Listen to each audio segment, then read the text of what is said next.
Even Putin has now reached the position of strategic exhaustion. He's running out of cannon fodder. I'll give you an example in terms of his military power. The United States lost 11,000 tanks in all of World War II. Putin's already lost 12,000 just in the fight against Ukraine, and he's losing between 1,700 and 2,000 people a day. There are not enough North Koreans around to fill those gaps as long as he doesn't dip into the manpower reserves of St. Petersburg and Moscow.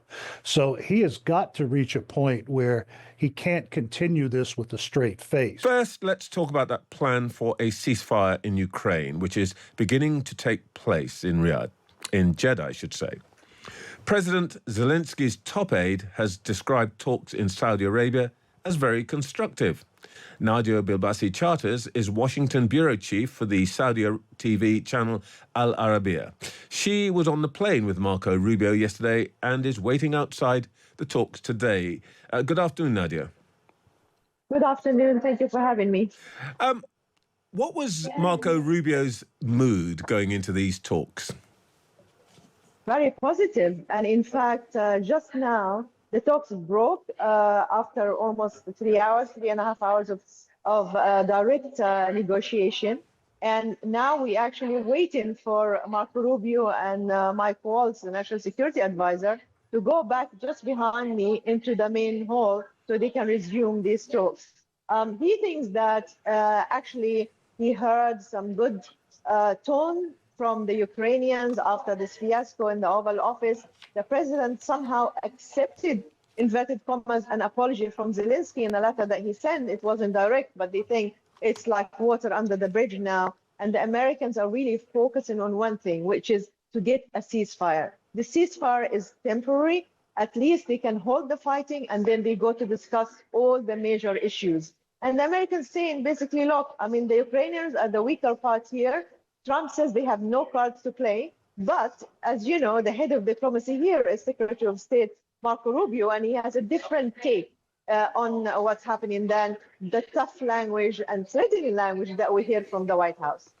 So actually, I'm sorry, Nadia, finish what you were saying. No, I was just saying that there is a different language that's spoken here by the head of the diplomacy, which is the Secretary of State, and what we hear in the White House. So in a way, I think that the Americans are playing the good cop and the bad cop in terms of like threatening basically Ukraine from President Trump and cutting off all military assistance and intelligence sharing. Although Rubio told me on the plane, actually, when he was talking to us, the traveling press, that what they needed essentially for defense in terms of intelligence gathering, they have it.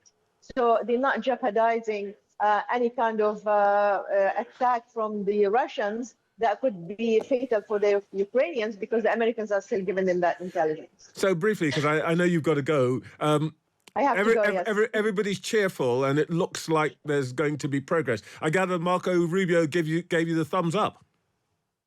He did when he walked in, and just now, actually, as they were leaving after the break, Mike Waltz said that things are going okay. So they're going in the right direction. So I assume, yes, everybody wants this. And by the way, just before we went on air, also we spoke to Andrei Yermak, who is President Zelensky's advisor. And he said, look, nobody wants this war to end more than the Ukrainians. And therefore, we want a security guarantee for sure.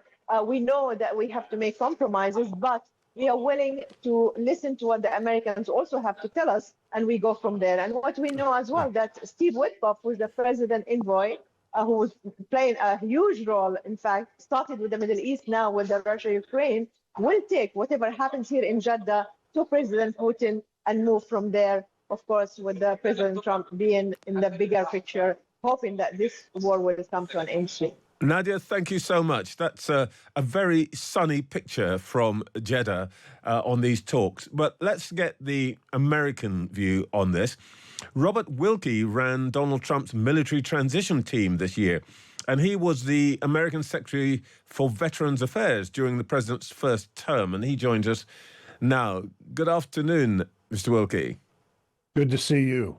Now, is there pressure being put on the Russians behind the scenes? Because what everybody around the world is saying, that the White House is leaning on Zelensky, but actually Putin basically is getting no pressure, not having to give up anything.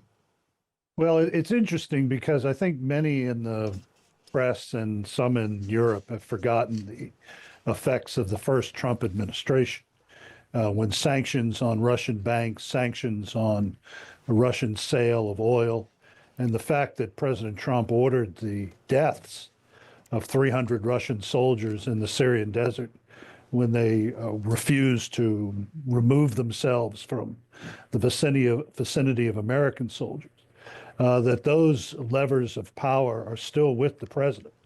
And he mentioned that after Putin's attacks on the civilian infrastructure a few days ago, that he really holds the economic levers in this negotiation, and reminded Lavrov of what happened to Russia in the first 4 years of the Trump administration.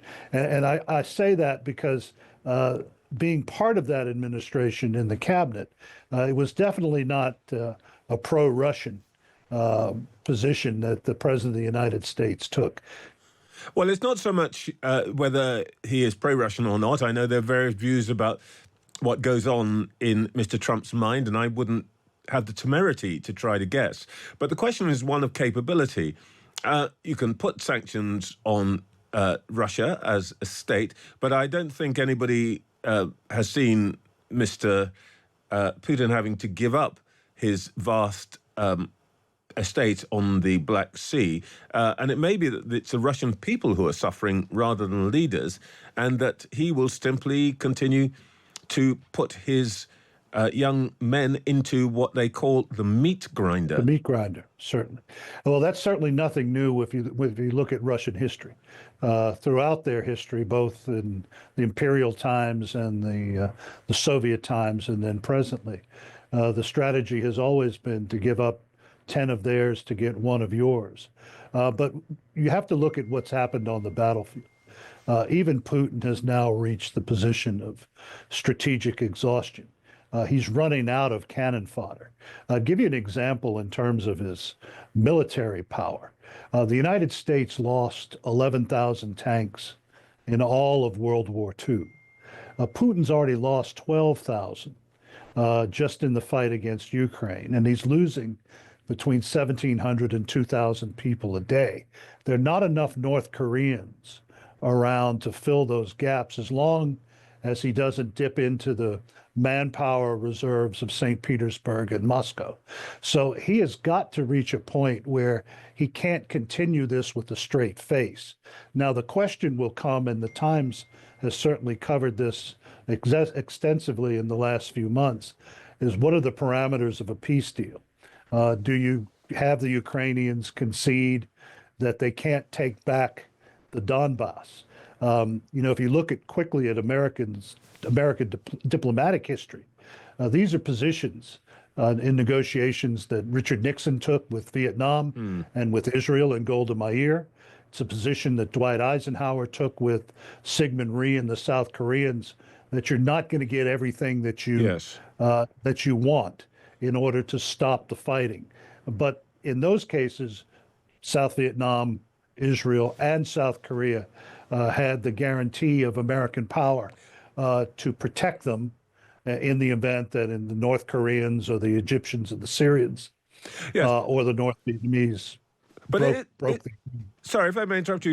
It's a problem here, though, that Mr. Trump has made it so plain that he thinks that the strategic objective of the United States has to be to face off against China, and that almost everything else becomes subsidiary to that, that the Russians might just decide that they can sit it out, that they can wait for the United States to exert enough pressure on Ukraine, I beg your pardon, to give up territory. So what in the end are the Ukrainians going to have to do to get the Americans to force the Kremlin to come to the table and settle?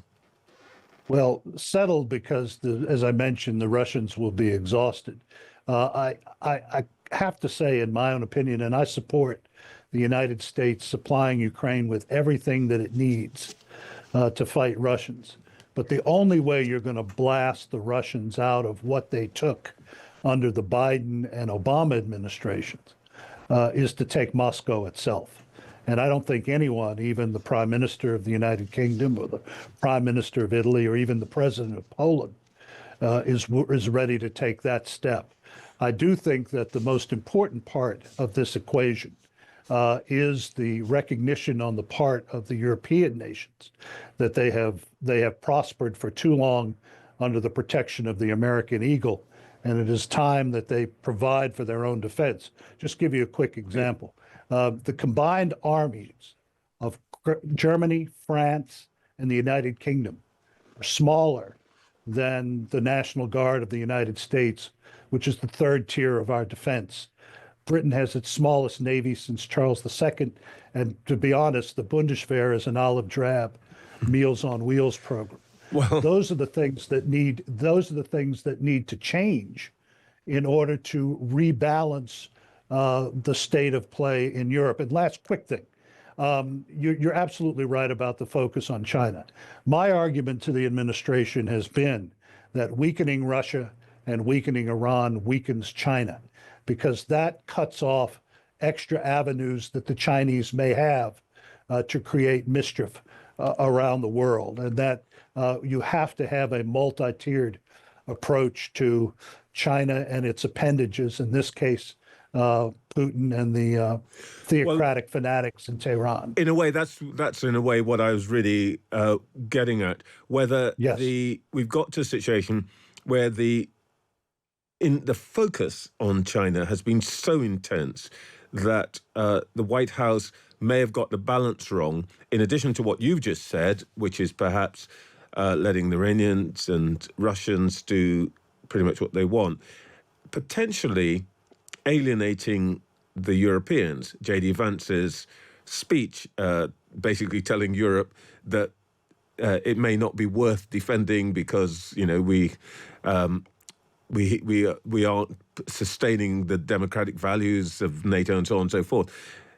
Is the Trump White House getting the balance between its friends and its enemies correct? Well, look, I'm not Donald Trump, and I would use different rhetoric. I come from the Deep South, where we put a premium on courtesy and a cultivated sense of manners, as de Tocqueville wrote in Democracy in We America. didn't see much of that in the Oval Office last week or so ago. So I come from a very different world, but the Donald Trump world, it's very successful.